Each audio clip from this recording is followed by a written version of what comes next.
Welcome back, everybody. It's time once again for another episode of Living Hope, a weekly journey designed to provide hope, inspiration, and education for those living with pancreatic cancer, sharing the real-life stories of those really affected by this deadly disease and how they deal with it on a daily basis. With your host, the host has dealt with it for a little while here pretty well. 20 years and counting, Roberta Luna. Good morning, Paul. How are you? I'm excited because for a long time, I know that when you get the diagnosis, I can imagine your head is spinning and you think, I'll try anything. I'll try experimental drugs. I'll try standing on my head and with one leg. I'll do anything if it might help. And there are a lot of alternative theories out there, some of which probably are kind of crazy, some of which actually bring people relief and comfort here. You're going to talk about one of those today. Yes, we are, because like you said, it's something important to give these resources out, and I've tried some of these things, so I want to be able to share that, and I'm very excited to have Jennifer Garapi with us, joining us today. She has many years of healing touch and Reiki, and she's an experienced Reiki master, which she's going to tell us what all this is and how the difference is between the healing touch that she does as well as that. And again, you're saying you make sure there's a disclaimer. We're not endorsing or coming out with anything here. Simply a presentation of ideas that people might want to select from. And you're going to talk today. You actually went and tried this too. Yes, she was kind enough to give me a session to see what I thought before we came. So I'm very thankful for that. And actually, I want to really give this out because I was really impressed with what I went through. So, Jennifer, thank you for coming today. And can you tell us and explain to us exactly what it is and the difference between the two? Yeah, absolutely. So if you go to the National Cancer Institute website, you'll see that it talks about energy healing, energy therapy, and it says that it's a form of complementary medicine. It's based on a belief that there is a vital energy that flows through the human body. And I like to tell people that it's a good metaphor is like when you're in traffic, right? When you're on the freeway, and sometimes the traffic is moving great and you're having a good day, you're not late, and other times there's a traffic jam and you're cursing. Well, that traffic jam is the same thing that can happen with your energy flow in your body. It can get congested. And when it gets congested, it can't flow to the rest of the body in an equal manner, and you suffer then in those other parts of the body. And so what energy healing does is it helps to clear any congested areas of energy in your body, and then it helps to balance your energy throughout the body. And then also, really importantly, it helps to strengthen that energy flow so that you have the best possible energetic system to help your body self-heal.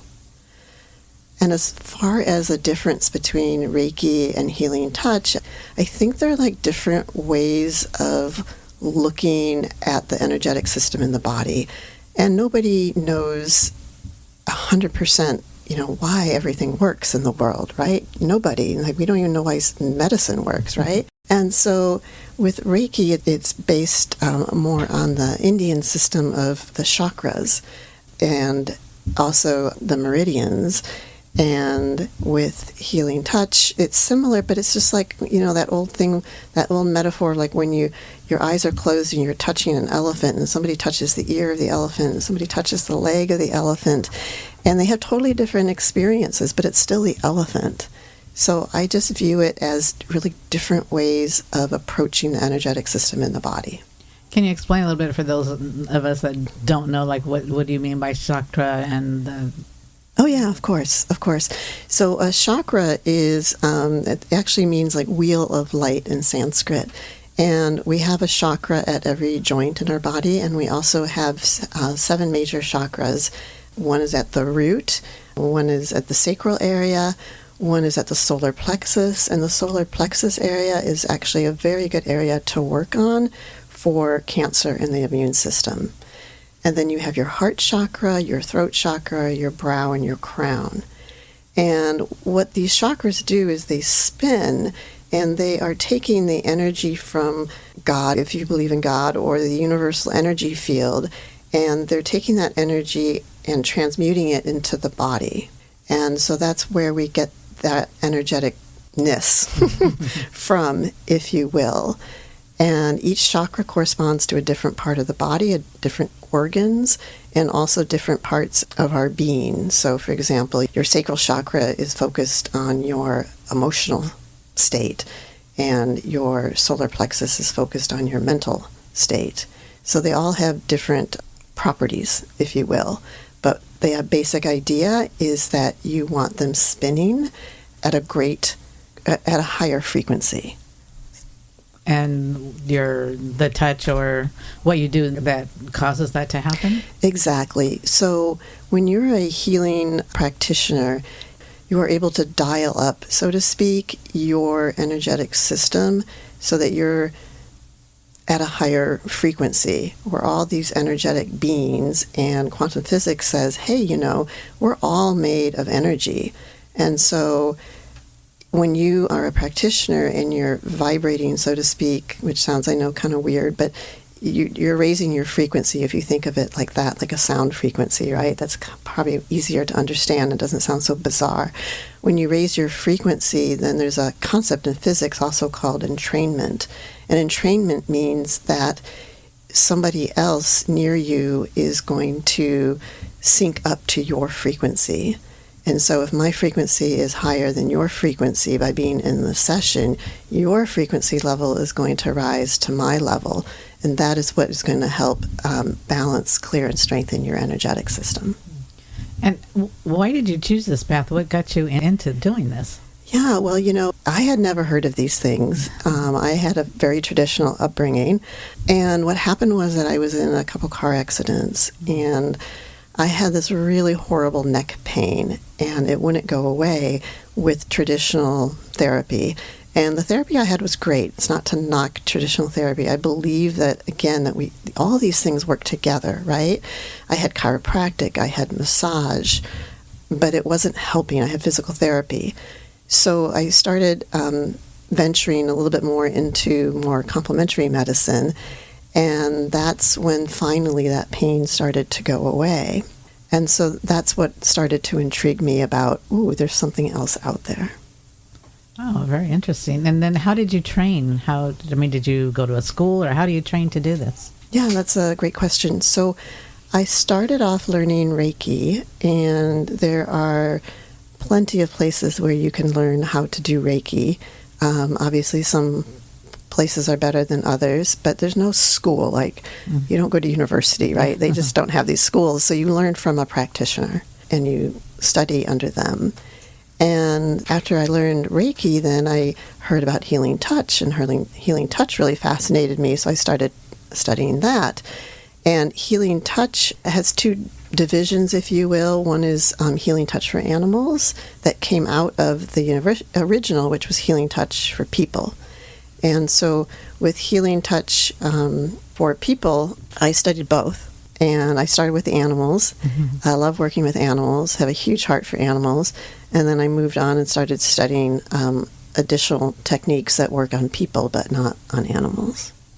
And I'm just a little curious, the difference on how do you do an animal versus a human? Yeah, it's really interesting, and I can't explain why this is true, but the advantage to start studying with animals as a practitioner is that all the techniques for animals work on people, but the people techniques don't work as well on the animals. Mm. And it has something to do with the frequency and with the energy field of an animal. So an animal has a very large energetic field, because they don't have the same mental and emotional barriers that we do.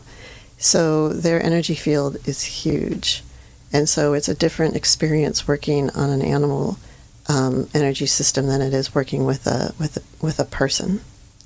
Yeah, that's interesting. I'd almost be wanting to let you try it on my dog Miko, my tripod. She's a tripod, so I might have to get you to do something with her and see what we can do. But so, how would I prepare for a session, or what can I expect when I go in? Yeah, so there's a couple ways you can have a session. One is you can be in person, and the other, which I think is totally fantastic also, is that you can have a remote session. So I have clients that, for example, that I have never met, live in different areas. But it works the same because energy is energy. And just like the sun's energy reaches us here on Earth millions of miles away, so can my energy connect with your energy in a different location. So what you would do is, if, for example, if you had a session, you typically would lie on, if you're able to, again, all these things can be adjusted for people that have issues. But if you're able to, you lie on a massage table. You're fully clothed. You're made comfortable. If you are cold, blanket, there's something under your knees. You might be lying on your back. You might be lying on your stomach. And then to prepare for the session, I advise people to drink a lot of water. Water is a great conductor of electricity. Mm-hmm. Our bodies are electrical beings. Your neurons in your head, everywhere, your neurons, they're firing electrical impulses. Your heart is electrical. So the more water you have in your body, the better conductor of that electricity that you are. And I just tell people to wear loose clothing because you don't want to be lying there and be uncomfortable. Yes. Right?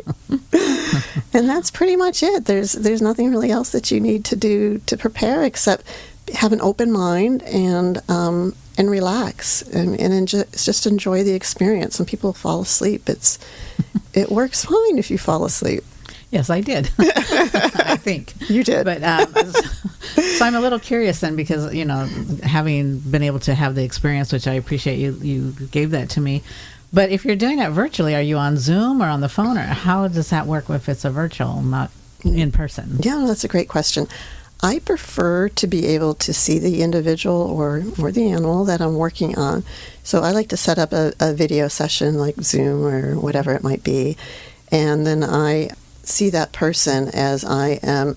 I just set up my table as normal, and I work as if the person were on the table in front of me. But theoretically, I wouldn't have to see you because I can just, it's all about thought, and it's all about my connecting with you. And so I don't have to have you right in front of me. I don't have to have that visual. I just personally like it. Yeah, the personal touch, I think, is always better. And can you do this then on yourself? I mean, and then how would you do that when you're doing it to yourself? Yeah, you can absolutely do it with yourself. I would say that when you work with a practitioner, you take it up a notch because, again, we have that theory of entrainment where that practitioner is going to have a higher vibration. But there is still a lot of benefit to doing it for yourself. And I'm always happy to teach people like some techniques that they can do at home on themselves. It's very therapeutic. Yeah, one thing I did it is I noticed I did have some discomfort in the stomach area, some nausea, and okay, so you were touching my feet and that eased that. But if I'm doing it for myself, like how does that work? Because I can't very well reach my feet and touch my feet, I don't think, unless there's a certain position I need to be in. But just as an example, because, I'm curious. No, I'm happy to give you an example. So there's a chakra connection technique. And if you are able to sit on the floor, you can reach your feet. And you would start at your feet and you would just hold your feet with your hands. And then you would move your hands up and you touch your knees and you would touch your hips. So you would just move your hands throughout your body, whatever you can reach. And if you can't reach something, that's okay. You just, with your imagination and with your thought, you imagine that energy extending from your hand to that part of your body. Very interesting. I really want to learn more about this because, if I can do something where I don't have to take medication, I'd much rather do that. Of course. So are there any, and I can't imagine it, but are there any harmful side effects or anything harmful to doing either one of these? No, absolutely not. The only thing I've ever heard is that you have to be careful when a woman is pregnant and she's very close to giving birth because there are certain techniques that could stimulate contractions, which might be good if you're wanting to hurry up and have your baby. But other than that, no, there's no harm that can be done. And I think that's so reassuring to know that no matter what you do with somebody or what you do to yourself, you cannot screw it up. Yeah, you can't mess yourself up. Yeah, and that's really something really good to know because like so many other medications that we do and take have so many other side effects that you wonder if it's really worth it sometimes. So exactly. To have something you can do that, like you say, other than if you're pregnant and want to And, there's a soup out there. They say that if you eat that soup before, then you'll have your delivery. So maybe this would be even better. I don't know. So I take it then you can use this for physical as well as emotional pain? Yeah. Oh, that's such a great question. Yes, you can. You can use it it works on 4 different levels. So it works on your physical level, it works on an emotional level, works on a mental level, and it works on a spiritual level. So it's certainly also something that you could do to deepen your spiritual practice. It's something that you can do for emotional issues, anxiety, depression, what have you, mental blocks that you have. The energy has its own intuition and its own flow. It knows where to go. So it knows where you need help, and it will go there. Yeah, very, very interesting. I know, it's so fascinating. I know. I just really, like I said, unfortunately, I don't know. I have so many more questions that people have actually submitted to me, but it's just very interesting. I want to learn more and give this opportunity to others because, like I said, you gave me the opportunity to try it. And I don't know what I went in expecting, to be honest with you. I think because it was called, I think we looked at it as healing energy. I expected actually when I came out of it to be energized, like getting up and going in and cleaning my whole house. And to be honest with you, that didn't happen. But what I got from it was so different. It was like I came out with a calmness, like a relaxation, even like a sense of peace. Yes. It was very different. And like when you just did briefly when I was there, you put your hand, I think it was your right hand under my right neck, and your hand was ice cold. And I mean, it felt good, but it just startled me because it was ice cold. And then at that same moment, I felt like a little something in my eye. I wasn't a pressure, and it was nothing painful, but I just had a feeling in my eye. Mm-hmm. And then you moved to my left cheek and chin, but yet when you touched that, it was warmth. And in my ear, I felt like the pressure, like when you fly. Mm-hmm. And like I said, I had come in with some stomach issues going on, and you went down and you touched my feet.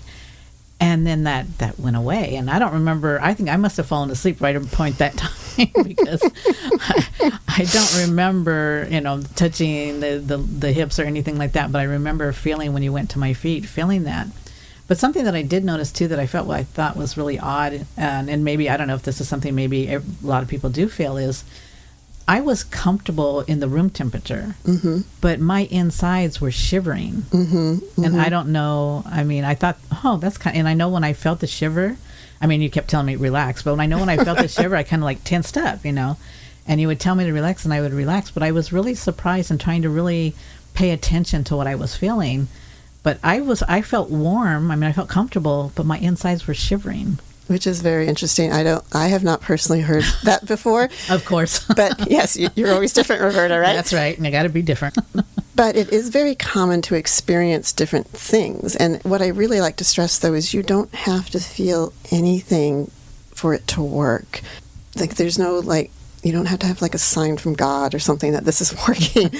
But people often they feel tingling. So I don't know, when you describe shivering, I haven't heard anyone say that it was a shivering like a cold shivering, but definitely tingling in the body is very common. And I typically feel a lot of tingling in my hands when I work with people, and to me that's like the energy, right, flowing through my hands. And I've had people, I had someone when I was working, I think I was working on her head, and she asked me afterwards, she goes, "Did you slap me a little bit on the thigh?" And I was like, "No." And she's like, "It was so weird." She said, "When you were working on my head, it's like I felt like a little tap on my thigh." And no, it wasn't me. So I don't know. Some people, believe in God. Some people don't. Some people believe in spirit guides, angels, right? Some people sense angels around them. I do believe in God. I am a Christian, and I pray before I do a session, and I always ask the angels to be with us and to protect us and to come down with their healing energy. So yeah, I think anything is possible. Yeah, I definitely know it was not a tingly feeling. It was an actual shiver, because I could even, like I said, feel myself, and then I would want to tense up because I'm like, what's going on? And it wasn't bad at all. I mean, I never felt anything uncomfortable, or like I said, I know you did tell me I fell asleep, which surprised me because I wasn't tired, Mm-hmm. But I think I was just able to relax so much that I just let go. And, it was, like I said, when I came out of it, or when we were finished, I was expecting a different type of energy feeling, I think, and that was just my interpretation. Right. But I didn't go home and clean my house, but I was very relaxed, like I said, and it felt good. So it was a really nice session, and I really appreciate it. And I think I want to really look into more. But one thing that people have actually asked is, since you've been doing this, do you feel like you've become more sensitive to other people's energy fields as well? Oh, that's a good question.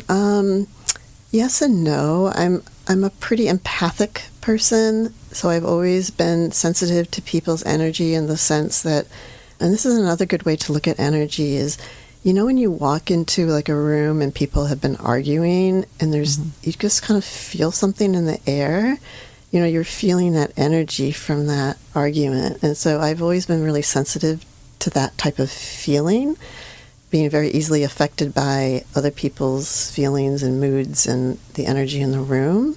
So yes and no, in that I don't necessarily like come near people and go, bang, whoops, I hit their energy field. Right? Some people are much more kinesthetically sensitive than I am, but we all have different gifts. I tend to have maybe more of a sense of knowing. But again, what I tell myself and what I tell other people is, none of that really matters. What matters is that it's the work. Yeah. And I don't have to see, hear, feel anything for me to know that it's actually working. So I don't necessarily have to come stand next to you and then I'm going to feel all that energy, right? Not necessarily. It has to be more of a conscious effort, like, being with that person and doing what it is that you do. Yeah, and I think, but you feel better around some people, I think, than you do around others. And I think that's energy too. Like, I have had people tell me throughout my life that I feel very calming to them. So I do believe that there is something to that, absolutely. And I know that, like, after sessions, like when I have a session, for example, another way that people often describe it, beyond being like calm and at peace, is people feel lighter. It's so hard to think what do you mean lighter? Like, what does that mean? But it's like you feel almost like stuff has been lifted from you. And I think that's just a beautiful way to look at it. And there is a technique actually that that to some people gives them a lot more energy, and you can use before you clean the house. But we could try that one day if you would like. That might be a good idea. I can't early start on my spring cleaning, right? Exactly.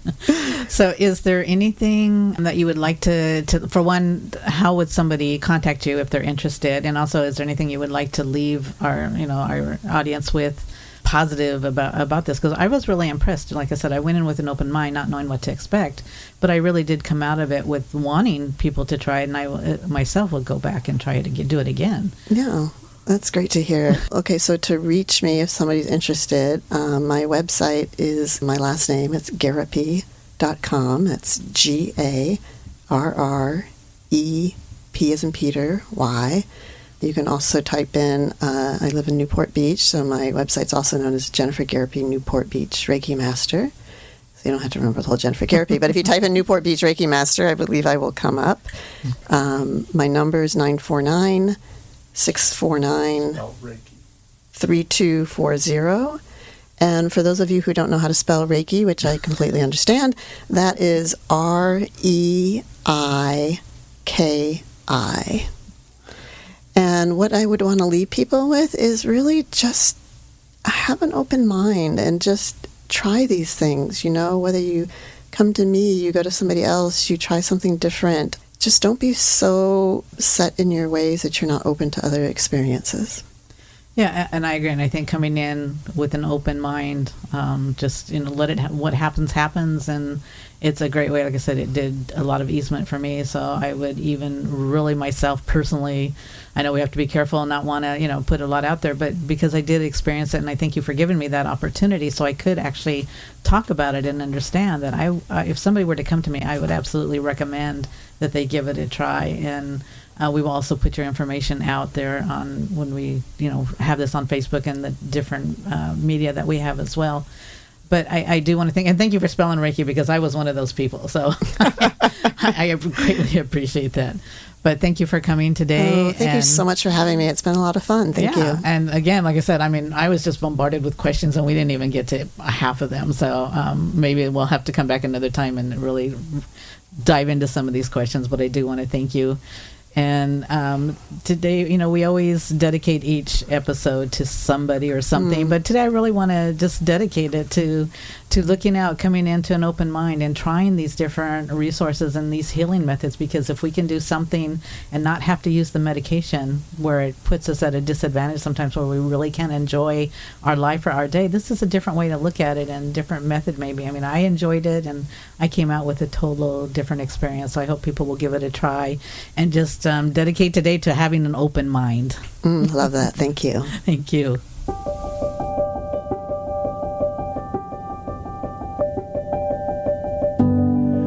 Well, there you have it. We hope you have an open mind to coming back each and every week as we try and openly discuss the various ways people live hope, find hope, inspiration, education for those living with pancreatic cancer specifically, sharing the real life stories of those really affected and all the things they do to deal with it on a daily basis. And if you're dealing with something you need some help right now, there are, of course, patient services available.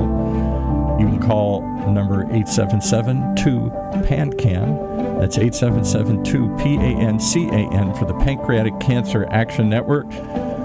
Others well out there, Hirschberg Foundation, others. Find some help in your vicinity, and then share with them what you've learned, so we can all learn from each other. Thanks so much for joining us for the OC Talk Radio Network. I'm Paul Roberts, inviting you to come back, thanking you for joining us, and hoping you'll tune into some of the other shows here as we stream live from the University of California, Irvine's Beale Applied Innovation Center.